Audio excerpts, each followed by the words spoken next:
മീനു എന്താ എന്ത് കുന്തമായി തറ ഒട്ടി പിടിച്ചിരിക്കുന്ന കണ്ടില്ലേ വീട് വൃത്തിയാക്കി വെച്ചൂടെ? മനുഷ്യ ഇവിടെ പ്രോജക്റ്റ് എടുത്തിരിക്കുമ്പോഴും അങ്ങനെ തറ വൃത്തിയാക്കല്. പ്രോജക്ട് നിനക്ക് വർക്കിംഗ് ഫ്രം ഹോം അല്ലേ? എനിക്കാണ് പുറത്ത് പോയി പണിയെടുക്കാൻ വീട് വൃത്തിയാക്കത്തൂല്ല. വർക്കിംഗ് ഫ്രം ഹോം ആണെങ്കിലേ ഞാനും നല്ലതായിട്ട് സമ്പാദിച്ചൊക്കെ തന്നെ ഇവിടെ. എനിക്ക് ഇവിടെ തറ ഉടയ്ക്കാനൊന്നും നേരമില്ല. ഓ സമ്പാദ്യം. അതന്നെ.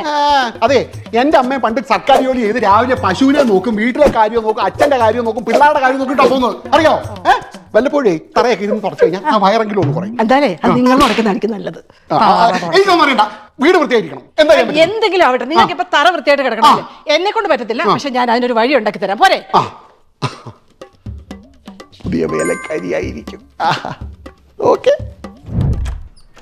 ഒന്ന് പെട്ടെന്ന് ഒന്ന് തുറന്നുകൂടെ മനുഷ്യൻ ചായ കുടിക്കാനായിട്ട്? വൃത്തിയായല്ല. ഞാൻ പറഞ്ഞില്ലേ അല്ലേ ശരിയാക്കാം. വാ, ആള് വന്നിട്ടുണ്ട്, കാണിച്ചു തരാം. തന്നെ എവിടെ? അതെ, അവിടെ അല്ലെന്താ. അയ്യേ, അപ്പൊ വേലക്കാരിയല്ലേ? വേലക്കാരിയാ? അല്ല പിന്നെ ഇതിന്റെ കാശ് എവിടെ നിന്ന് കിട്ടി? അതെ, തറ വൃത്തിയാക്കണോ നിങ്ങൾക്ക് എല്ലാവരും വലിയ ആഗ്രഹം? ഒന്നും പേടിക്കണ്ട, നിങ്ങളുടെ കാർഡിൽ തന്നെ ചാർജ് ചെയ്തിട്ടുണ്ട്. പോയി അവനവൻ കുരുക്കുന്ന കുരുക്കഴിച്ചെടുക്കുമ്പം കുലുമാൽ